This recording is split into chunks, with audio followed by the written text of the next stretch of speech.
Salut à tous, ici Frédéric Morel. Bienvenue sur ma chaîne dédiée à la science et aux découvertes scientifiques. Si vous êtes passionné par l'exploration de notre univers et les avancées scientifiques, pensez à vous abonner. Aujourd'hui, on plonge dans un sujet fascinant qui repousse les limites de notre compréhension. Bonjour Allons-y. à tous. Dans cette vidéo, je vais vous emmener dans le fascinant monde de la vinification. Vous vous êtes déjà demandé comment transformer du raisin en vin? Eh bien, aujourd'hui, je vais vous expliquer chaque étape de ce processus, depuis la récolte des raisins jusqu'à la mise en bouteille. Je partagerai avec vous des astuces et des techniques que j'ai apprises au fil des ans. Préparez-vous à découvrir les secrets de la création d'un bon vin. Voici les différentes étapes pour transformer du raisin en vin pas à pas. Comment transformer du raisin en vin? Julia Mazurkiewicz, Shutterstock, limpidité du vin. La limpidité est un facteur de qualité très important. En effet, un vin trouble ou présentant des dépôts fait mauvais effet, visuellement en tout cas. Pendant longtemps, les questions de limpidité du vin n'étaient pas maîtrisées et le trouble de certains vins était considéré comme une fatalité. Aujourd'hui, les recherches scientifiques effectuées sur le vin ont permis de trouver des méthodes afin d'assurer une limpidité stable au vin. Les problèmes de trouble du vin et leur résolution sont liés aux colloïdes, c'est-à-dire aux petits agrégats de molécules. De molécules en suspension dans le vin.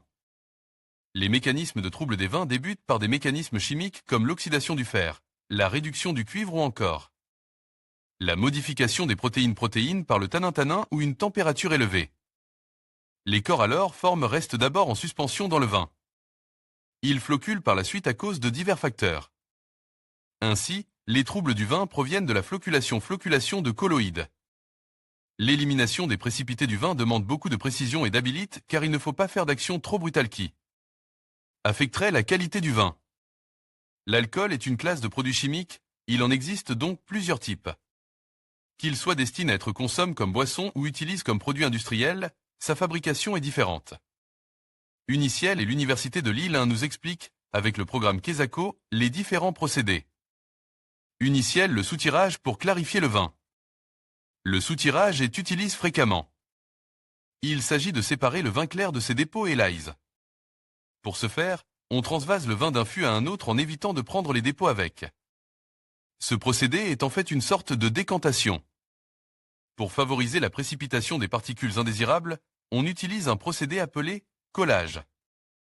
Il s'agit d'ajouter des cols diverses, chargés positivement qui flocculent avec le tanin, de charge négative.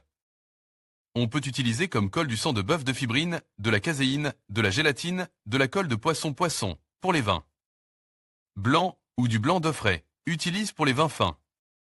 En ce qui concerne le fer et le cuivre qui peuvent se trouver accidentellement dans le vin, il est possible de les éliminer en introduisant du ferrocyanure de potassium qui forme alors les composés insolubles suivants, la dernière étape pour clarifier le vin. Et la filtration.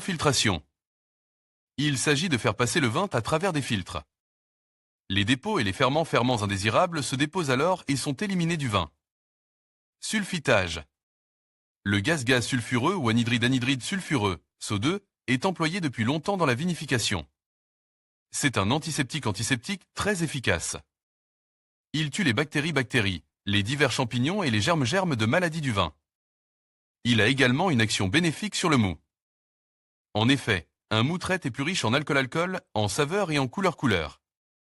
Ainsi, l'anhydride sulfureux est très utile car en éliminant les levures, il évitait une fermentation secondaire. En bouteille et permet d'arrêter la fermentation quand le vigneron le désire. Toutefois, un excès d'anhydride sulfureux provenant de la main trop lourde d'un vigneron se perçoit désagréablement au nez, au palais, provoque des maux de tête et donne même parfois naissance à un goût d'œuf pourri provoque par l'hydrogène sulfure, H2S. Le soufre peut également être ajouté sous forme des acides sulfureux, H2SO3, de bisulfite de potassium, KHSO3, ou encore de métabisulfite, K2S2O5. Action des micro-organismes, la fermentation. Les différentes fermentations subies par le vin sont le résultat de micro-organismes. Ce sont soit des bactéries, soit des levures ou encore des champignons. Certains de ces micro-organismes sont déjà présents dans le raisin. Toutefois, la plupart sont rajoutés lors de la vinification. Ceci permet de sélectionner les organismes les plus efficaces. Les champignons agissent lors de la maturation du raisin principalement. Ils sont toutefois également effectifs pendant la vinification et lors du vieillissement. Les levures sont utilisées pour la fermentation alcoolique et les bactéries pour la fermentation malolactique. Toutefois, ces organismes utilisent certains éléments pour vivre et croître, les transformant ainsi en d'autres éléments. Les réactions transformant les composés chimiques ont lieu par l'intermédiaire des enzymes sécrétés par les organismes microscopiques. Il y a donc beaucoup de processus dont les organismes sont la cause. Nous allons essayer de décrire les principaux. La taille des grappes de raisin varie selon les cépages. Et les années. Les transformations chimiques du raisin se font par Botrytis cinerea, une moisissure. Il agit sur les grains de raisin pendant leur maturation. Formation d'acide citrique. Botrytis cinerea forme de acide citrique par oxydation des sucres-sucres. C'est d'ailleurs une des formes les plus courantes du catabolisme des champignons, lié au phénomène respiratoire. Conséquence de l'universalité du cycle tricarboxylique. L'équation globale de la formation de l'acide citrique par oxydation des sucres est la suivante. 2C6H12 au 6 plus 3 O2 égale End. GT, 2C6H8 au 7 plus 4H2 O comme dans la fermentation alcoolique, le premier stade de cette oxydation aboutit à partir des triosophosphates. AL, acide pyruvique. D'après le cycle de Krebs, l'acide citrique provient de la condensation de l'acide pyruvique et de l'acide oxaloacétique. 2 coups COCH de moins coup plus 2 CH3 moins CO coup plus O2 égale Angst. 2 coups CH de moins COH, coup, moins CH de moins coup plus CO de l'acide oxaloacétique. Proviendrait lui-même de la carboxylation directe de l'acide pyruvique. CH3 moins CO coup plus CO2 égale Angst, coup CH2 moins CO coup formation des acides gluconiques. Botrytis cinerea est capable, par l'intermédiaire d'une enzyme, la glucose oxydase, de former de l'acide gluconique à partir de glucose. Cet acide provient de la fonction aldéhyde du glucose. 2CH2OH- chaud, 4- CHO plus O2 égale Angst, 2CH2OH- chaud, 4- coup glycolyse. Il s'agit de la dégradation du glucose, ou éventuellement de fructose, en acide pyruvique dans les cellules. Ces réactions ont lieu en anaérobiose lors de vinification. Réalisée en aérobiose, il s'agit de la respiration cellulaire. Le premier acte de cette réaction est la formation des esters phosphoriques des sucres, phénomène général dans les mécanismes biochimiques qui s'interprètent par des raisons énergétiques. En effet, les molécules de phosphate peuvent donner avec certains radicaux organiques des liaisons riches en énergie et leur transfert d'une molécule sur une autre s'accompagne alors de transfert d'énergie. Il y a ensuite rupture du fructose 1,6-diphosphate, qui possède un cycle furanique à 5 chaînons peu stable. Cette rupture conduit à 2 trios isomères, en équilibre l'un par rapport à l'autre avec 96,5% de dihydroxyacétone et 3,5% de glycéraldéhyde 3-phosphate. Mais seul le second intervient dans les réactions ultérieures et l'équilibre est continuellement déplace en sa faveur. Après cela, le glycéraldéhyde 3-phosphate est transformé en acide pyruvique. Cette réaction comprend l'oxydation en acide après hydratation, l'isomérisation par transfert du groupement phosphate. La déshydratation d'une fonction alcool en alcène qui est lui-même la forme de l'acide pyruvique. Ainsi, à partir de glucose ou fructose, on obtient de l'acide pyruvique qui intervient dans la fermentation alcoolique et la fermentation malolactique. Fermentation alcoolique. La fermentation est le processus qui permet au raisin de devenir du vin.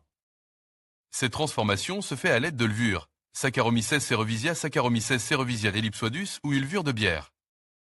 De forme ellipsoïde, qui transforme en alcool et en gaz carbonique le sucre contenu dans le mou.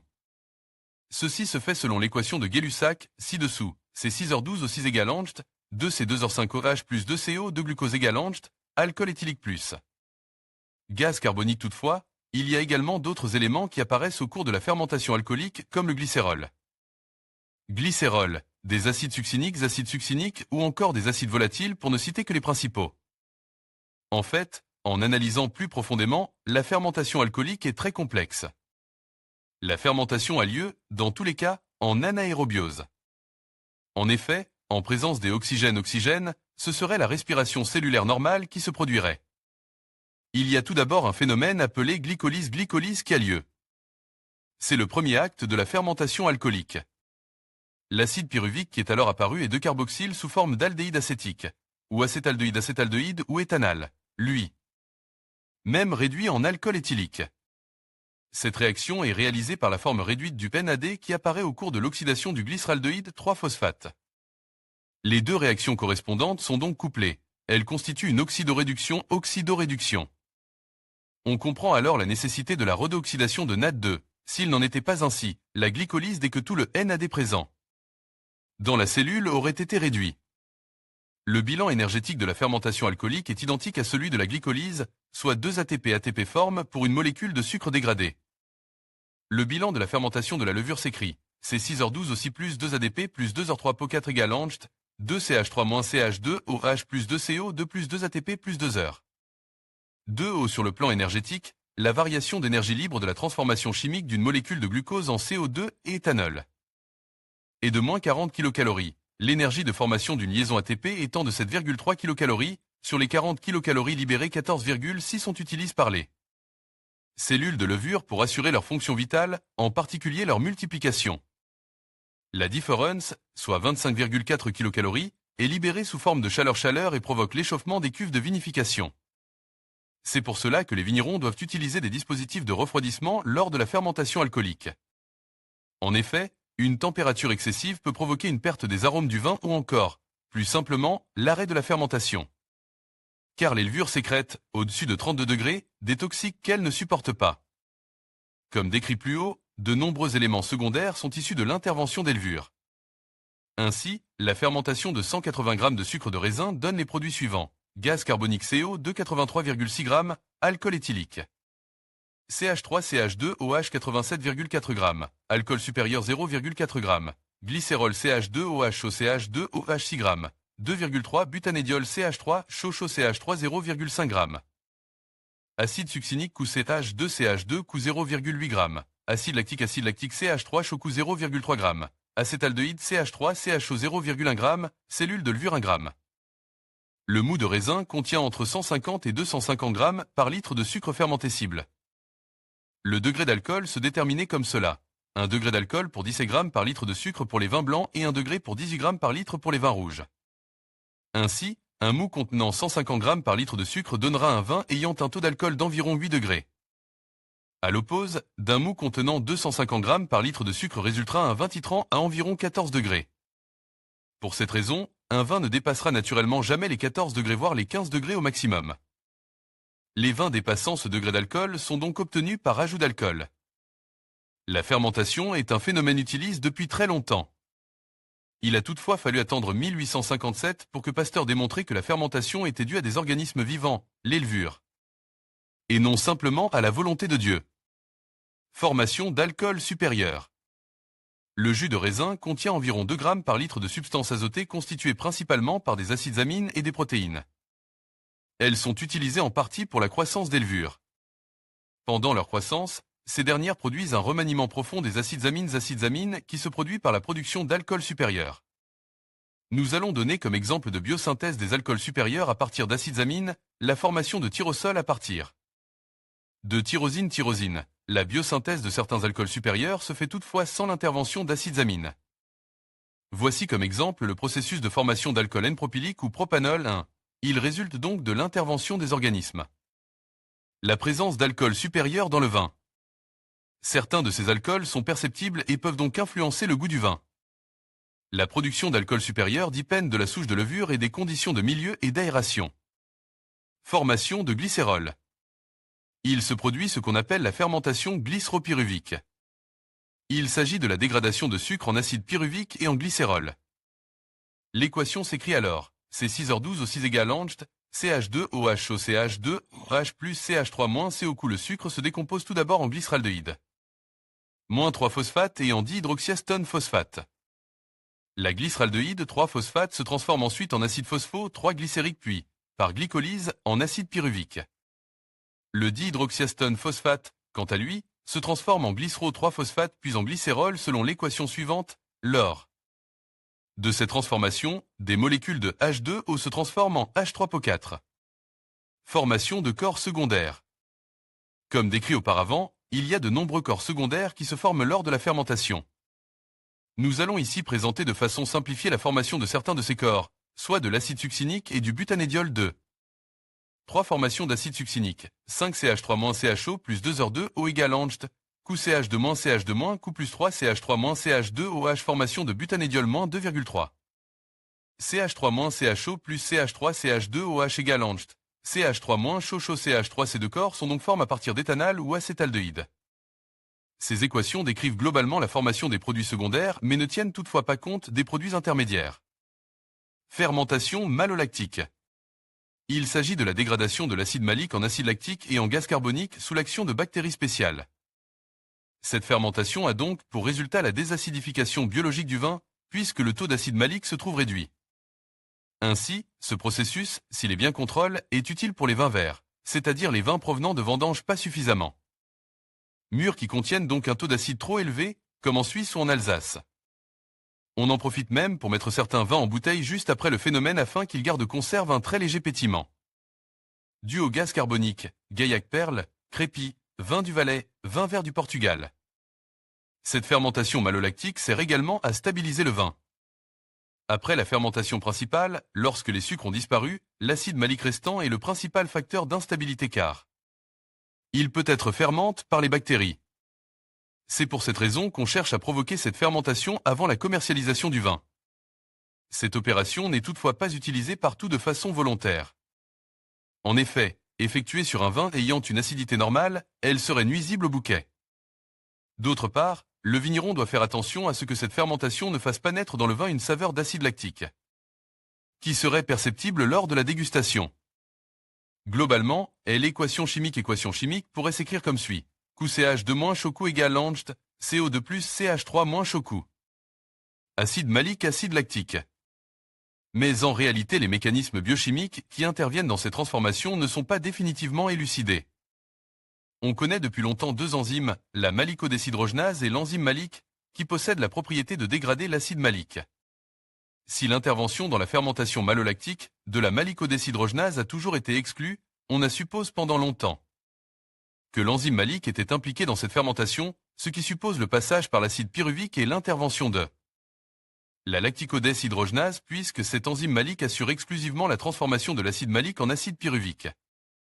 Étudiant cette question, Pénaud et Lafont-Lafourcade, 1970, ont fait remarquer que les bactéries lactiques du vin possèdent le plus généralement les deux lacticodéshydrogenases puisque, dans la fermentation des sucres, elles sont capables de réduire l'acide pyruvique simultanément en acide D- lactique et L plus lactique.